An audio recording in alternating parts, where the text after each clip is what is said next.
Bung Eko Kuntadi sebagai Ketua Umum Ganjaris dari PDIP itu yang namanya kan sebenarnya banyak. Memang yang tertinggi adalah Ganjar Pranowo. Tapi ada juga nama Bu Risma, ada nama Mbak Puan, ada juga nama Pak Basuki Cahayapurnama. Apa menurut Anda gimana kalau akhirnya PDIP tidak memilih Mas Ganjar sebagai seorang Ganjaris? Tadi seperti dikatakan Mas Kodari, partai pasti rasional, pasti juga berharap ada efek elektoral ketika mencalonkan seorang capres.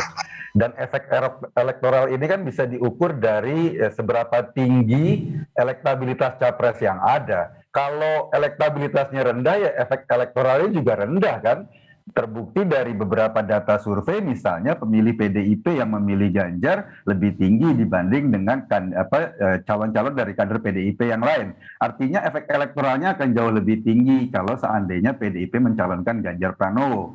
Itu yang titik tekannya di situ. Dan saya yakin sebagai semua partai pasti rasional lah. Nggak mau lah bertarung dengan potensi kalah yang jauh lebih besar dibanding potensi menangnya gitu. Ya, kalau misalnya kita melihat antara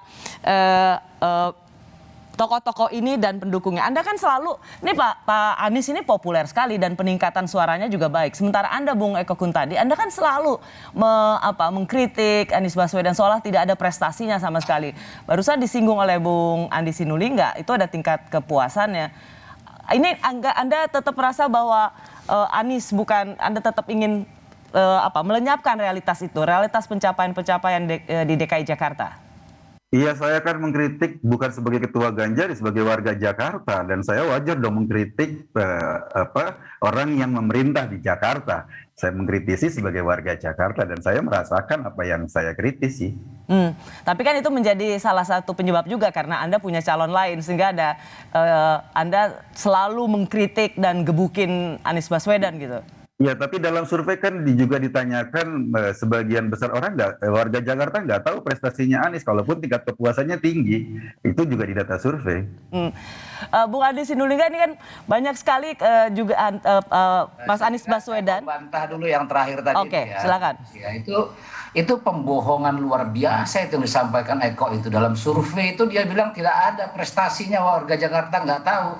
Itu saya kira itu jelas spesifikasinya, bicara tentang banjir, bicara tentang penanganan sosial.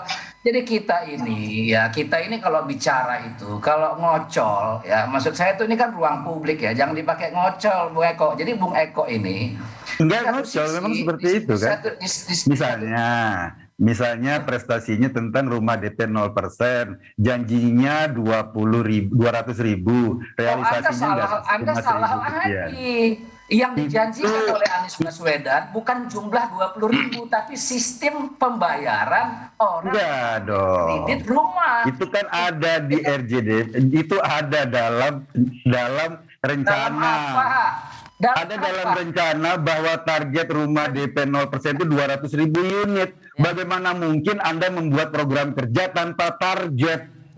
Coba program tapi targetnya berapa ribu unit kan nggak mungkin. Bung Eko Kuntadi, Bung Arya Sinulinga, saya sudah memberikan waktu Anda berdebat soal kita tidak lagi berbicara soal khusus prestasi dan sanggahan prestasi Gubernur DKI, tapi kita sedang melihat potensi nama-nama ini menjadi calon presiden.